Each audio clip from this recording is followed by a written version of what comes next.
நான் ஏந்தி தேவனாய் கர்த்தரின் கட்டளைப்படி எல்லாம் செய்ய கவனமாயிருப்பேன்.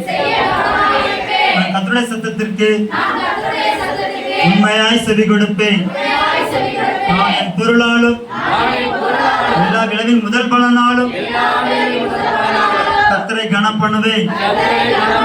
நான் பட்டணத்திலும் ஆசீர்வதிக்கப்பட்டிருப்பேன்,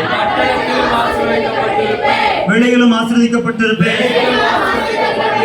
கர்த்தரால் என் கற்பத்தின் கனியும் நிலத்தின் கனியும் ஆசீர்வதிக்கப்பட்டிருக்கும்.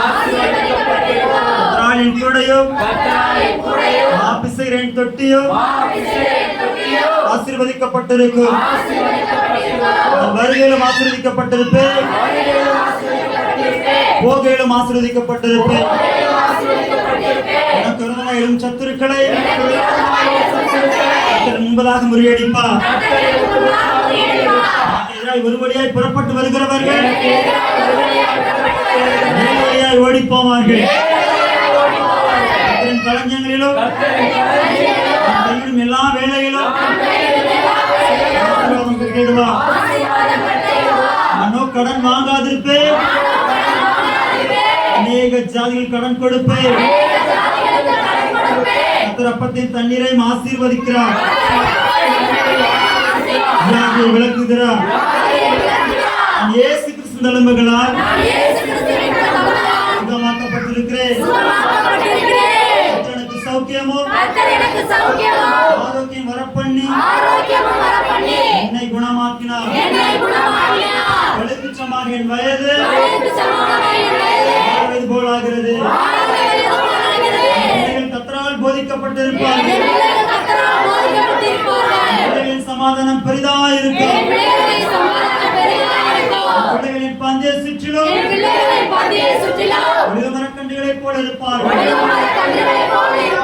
பிள்ளைகளின் பிள்ளைகளையும் பிள்ளைகள் உண்டாகும் சமாதானத்தின் காண்டே கட்டுவார். நம்முடைய சகல வசதிகளால் நிரம்பி இருக்கும். கர்த்தரையே சேவிப்போம்.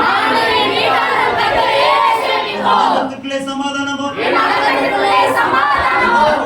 சுகம் இருக்கும்.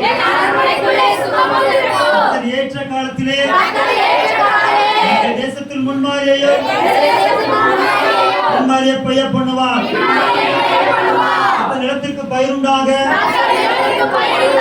மழையை கட்டிடுவார். கர்த்தரை நான் எக்காலத்திலும் சோத்தரிப்பேன். எப்பொழுது என் வாயில் இருக்கும். ஆத்மா மேன்மை பாராட்டும். அறிவித்த கர்த்தர் நமக்கு ஏற்றுவமாக.